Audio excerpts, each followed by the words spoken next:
Hey everyone, I am Kate Bowman, CEO of Floyd Consulting, and we work with organizations to help them improve their company culture so people love coming to work and accomplishing great things together.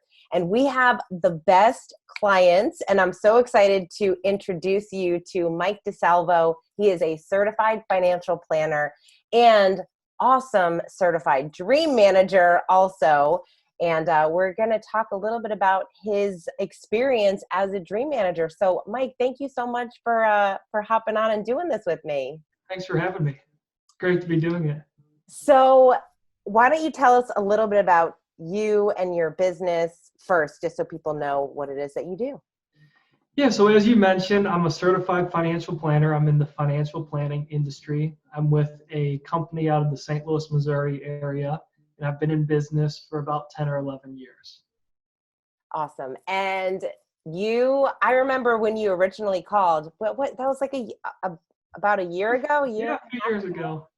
And you were like, you were so gung-ho about becoming a dream manager. Absolutely. So why did you decide that was something that you wanted to do? Yeah, so when I started in my industry 10 years ago, I was fresh, I was green, I was just out of school, I was 22 or 23, and I had this vision for what I was going to build. And I woke up and I realized I had built what I thought I was going to build, or actually more than I thought I was going to build, and it wasn't that fulfilling. And so I had to rework in my brain where I was coming short. And at the end of the day, it was the ability to impact clients. I was looking for a way to impact clients in a different way, different than just financial planning, kind of merging the science and the art, if you will. And that's how I came upon Dream Manager. That's awesome. I think it's interesting. We get so many people that feel that way. You have this kind of goal, and then when you actually get there, you're like, oh, wait, that's it? That's it? Now what? Yeah, exactly. So I do have to mention, because this is so great, you missed a wedding. Did you miss the wedding? My old roommate's wedding. You missed your old roommate's wedding to come to certification. Absolutely. I mean, and look at you, you're like, yep, worth it. Also, my wife is in accounting, and she's very pragmatic, and she's very black and white. And when I brought up doing this, I kind of thought she'd say no. And so then when I figured out the cost, it was more than I thought it would be. And I thought she'd for sure say no.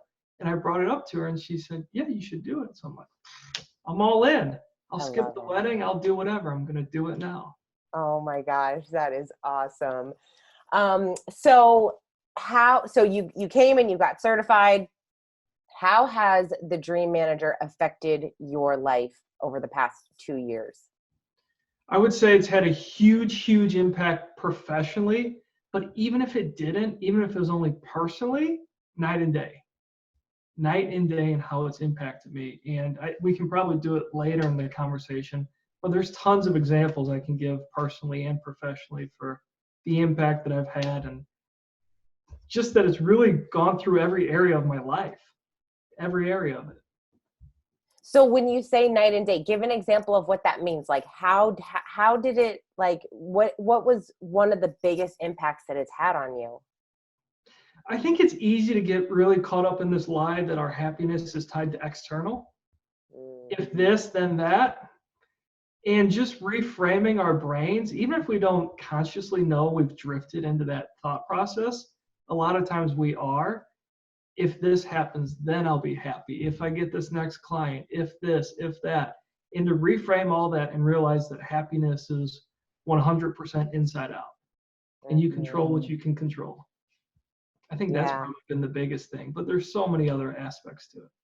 Yeah, it really is. I mean, it's obviously an incredible program to implement, and that must be really freeing and helpful for you to be able to guide people into helping them get that awareness, because it is not something that everyone really thinks about. So how have you used the content with your clients? Yeah, so I was thinking of an analogy I could give. And a few years ago, my wife and I redid our kitchen. And what we really wanted was somebody to help us design the kitchen and build the kitchen. And we kept having these people come over who would say, well, yeah, I'll build whatever you want. Show me your plans. What do you want? We'll build it. And I feel like a lot of times in my world, people come to us saying, I want to retire at 65. Well, I can help them retire at 65. But nobody's there to be the interior designer or the front end planner, helping them plan what they want their kitchen to look like. And that's really what we wanted. We wanted a competent contractor who we could trust being in our house and do good work. But we wanted somebody that was going to help us lay out a kitchen that we'd be satisfied with 5-10 years later. And I think that's what my industry misses so much, is a lot of people can do what I do. It's not that hard. It's like, I don't change the oil on my car, but it's not hard. If you do it once and you do it twice, at some point it's easy for somebody that's what they do. They work on cars. Same with what I do. It's not hard if you do it all the time. I think what's hard is helping people figure out something bigger, something they really believe in, what their dreams are, how to expand what they're looking at from being this big to that big, and then go get it. And so it's merging those two things.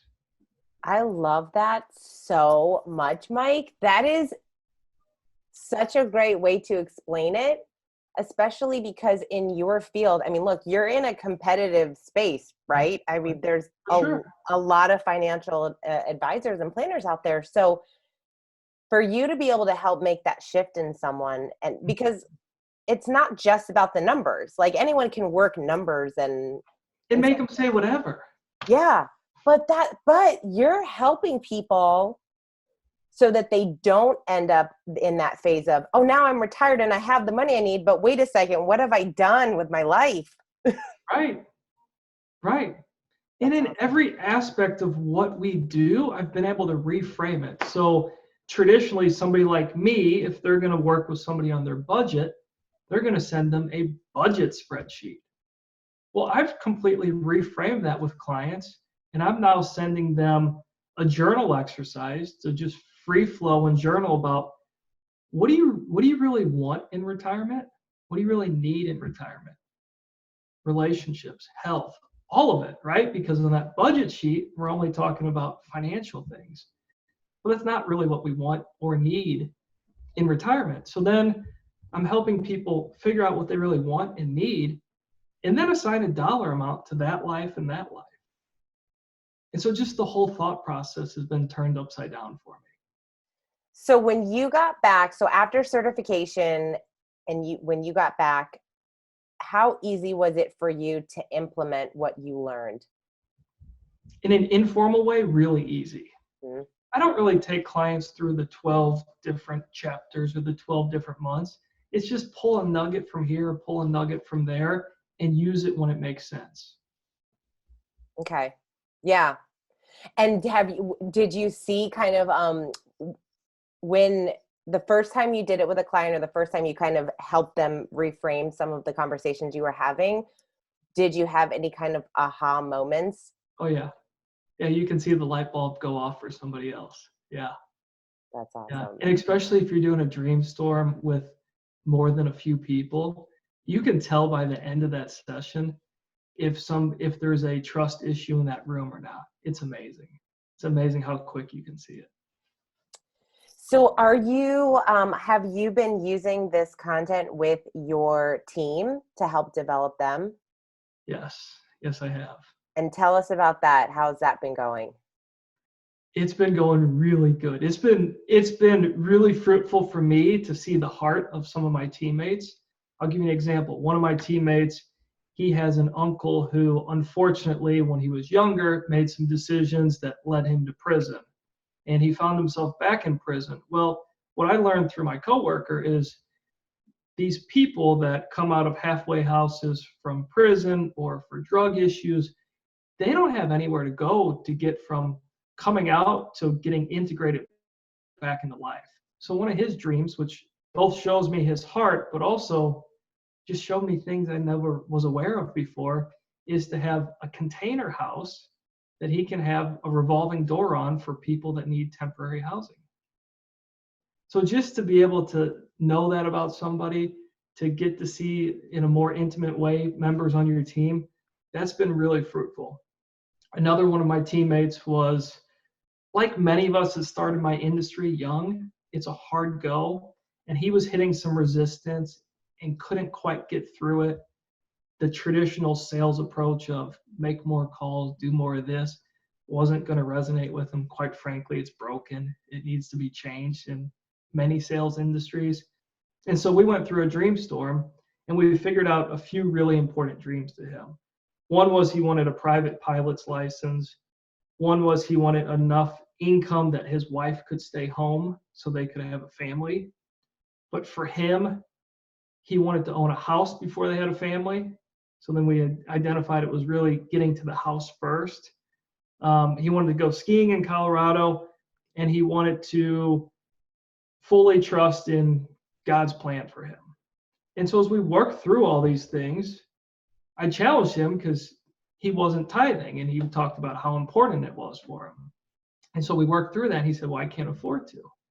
I said, well, you can't afford not to. And I said, if you're not doing it now, how are you going to do it when your wife's not working, when you have a house payment, and you've got a kid?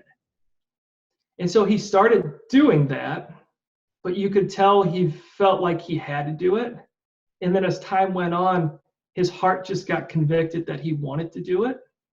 And the more he's done that, and I told him from day one, once you start doing that, be ready for all these clients that are just going to show up in your life and you don't know where they came from.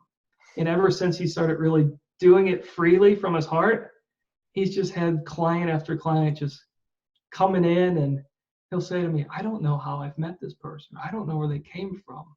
And we always take it back to that. That's amazing. Yeah. What was most inspiring for me with this young person, he's super tech savvy.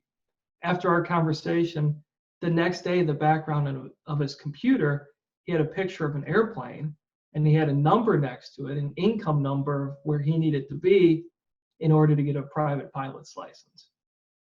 In the end of that week, he stopped by my office on a Friday, and he said, I just want you to know this has been the most productive week of work I've had my entire career.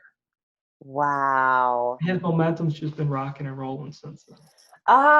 That is the best story, Mike, and I love it so much because that's kind of like that's the epitome of the dream manager, and that's the whole message that Matthew talks about is when you help people realize their dreams personally, they're going to show up at work way different, and that person will never forget you for changing their life. They're going to work so hard, and it's because of you. And like, that is, oh my gosh, that's amazing. I just love it. I love that so much because it really, you hear all these stories, and when people kind of doubt or aren't really sure if it's going to work, it's about people. Yeah. When you can give the gift to people of really helping them with their dreams, they are going to show up at so much differently in the office and change everything about themselves, both personally and professionally. And so amazing. That's awesome. That's so great. So you talked, I know that you said the dream manager, obviously it's impacted your life. I mean, you're someone that it seems as though, your business and personal, very, very intertwined, like most of us. But I know it's really just made an impact in your life. And when we talked earlier, you really mentioned just the content, and that alone made such an impact. And I find it interesting when people come and get certified, because most of them will say, I came here to do this for my company. I had no idea the impact it was going to have on my life, just the 2 days of certification. So talk a little bit about how it has impacted you and your family. Wow. So as I do this video, I'm sitting in my home office in Quincy, Illinois. And for the last 10 years, we've lived in St. Louis, Missouri. So I'm about an hour and 40 minutes north of where my office is in St. Louis. And after building my business for 10 years in St. Louis, I never thought we could find a way to get back to Quincy. This is where my wife's from. And somehow through the Dream Manager, it just all came together. It came together in a way that I can't explain and I can't fully understand yet either. But it was amazing to see, I don't know, maybe 15, 20 different dreams all intertwine and come together here. Wow.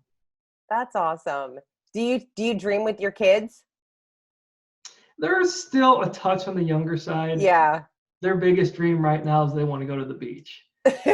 So we're trying to go in April. We'll see what happens with travel restrictions and coronavirus and everything else. Yes. So we'll kind of segue into that because as we are recording this video, we are self-quarantined and we are dealing with this coronavirus situation right now, which is obviously a challenging time. And everyone's kind of dealing with a lot of things, a lot of emotions. A lot of companies and leaders are having to make very difficult decisions about their teams and about what the direction of their businesses.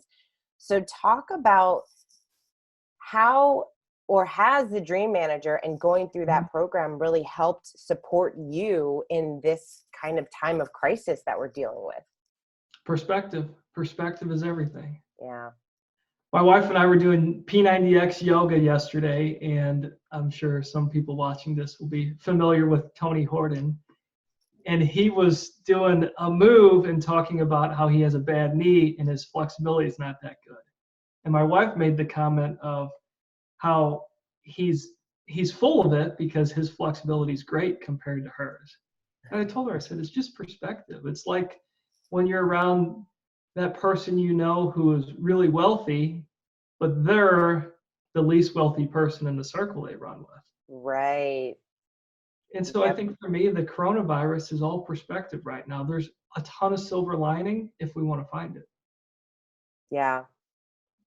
And how it's interesting because I feel like we work with so many organizations. Obviously they've read Matthew's content, they're on board with his work, they're dream managers and they do this stuff. So I think even just the teams and what you've been able to do with your team and helping them with that mindset during these times, you've set them up for success to view and have that perspective.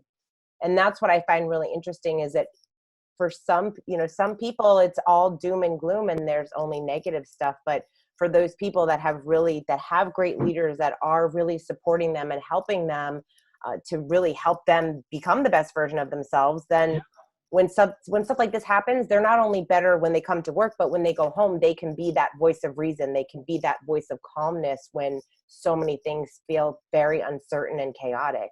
Absolutely. So what surprised you about the Dream Manager program? What surprised me most is how interconnected it all is. For me, I think the content's great. I think it's deeper than that. I think the content helped me invite the universe, God, the spiritual side of my being, however you want to look at it, in a new way. And it just opened up my world to so many different things that maybe these things were always happening and I just was not open to them. So these coincidental things, these little signs, the little nudges, how things happen on certain days, and that all happens for a reason. It all happens in part of a bigger plan that we can't see or understand. We just got to be aware of it. So for me, it really tuned me into how this is all working in unison, and you got to stop and journal. You got to spend time in silence and reflection to see how what happened a few months ago is connected to what happens tomorrow. Mm-hmm. I find we get a lot of people that will say they were very surprised by the simplicity of the content. And that's really what helps. There's Matthew talks about it in multiple books where, we are kind of a society of, we kind of over glamify this complexity. Right. So to bring it back to that simplicity, which is basically what you're talking about, getting back to that silence and figuring out what it is that you really want and what's most important. Absolutely. Yeah. Yeah, I can just think of so many of these dreams, how they tied together. One of them was to have a spiritual director. And that led to reflections on scripture, which led me to more quiet time and prayer time. And part of that was one of the dreams was to follow God's will and just surrender to what He wanted me to do. Well, that went back to the spiritual director who gave me scripture to read about the calling of the apostles. Well, it never dawned on me before that the apostles didn't necessarily know who they were following. I mean, they left everything to go. We know how the story ends, but they didn't. Right. And so, being a finance guy, right, I always want the answer before I do. And so, it was amazing how some of these dreams taught me to just do and go and trust and follow instead of having it all figured out on the front end. And that led us to so many things, to Quincy, Illinois, to praying freely with my wife, which we did and still do, but we did that for months before we moved. Coming up here led us to buying a farm. And I always wanted to have a piece of land to hunt on and fish on, but that wouldn't have happened until I had a truck. I wasn't looking to buy a truck until my brother-in-law's friend totaled my car. So just how it all ties together, it's not coincidental, Mm-mm. in my opinion, but it's beautiful how it all comes together. Absolutely. Oh, I love it. You have some beautiful stories, Mike. Thank you so much for sharing them. So, what advice would you give to someone who is considering becoming a dream manager or implementing it in their organization? Don't put it off. Business owners love to invest in everybody but themselves, especially right now. A lot of businesses are going to be down from revenue from Corona shutdown and whatnot. Don't put it off. It'll be the best, however much money you invest in yourself and your business that you ever do. I love it. Couldn't have put it better myself, Yeah, Mike. yeah. And that's coming from somebody that it's hard to invest in himself. Mhm. And I'm extremely glad that I did. Uh, well, I'm so glad that you did too, Mike. You are so awesome, and you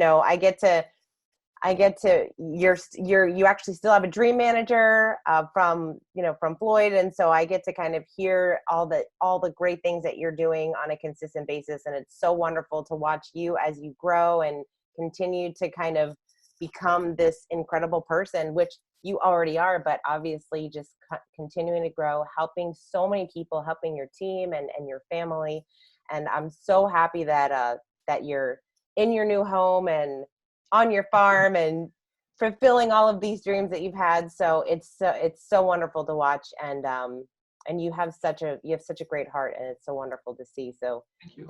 thank you for all that you are doing to help spread the message, to help more people fulfill their dreams. And I so appreciate you taking the time today. My pleasure. Thank you. All right, and we will see you guys on another interview.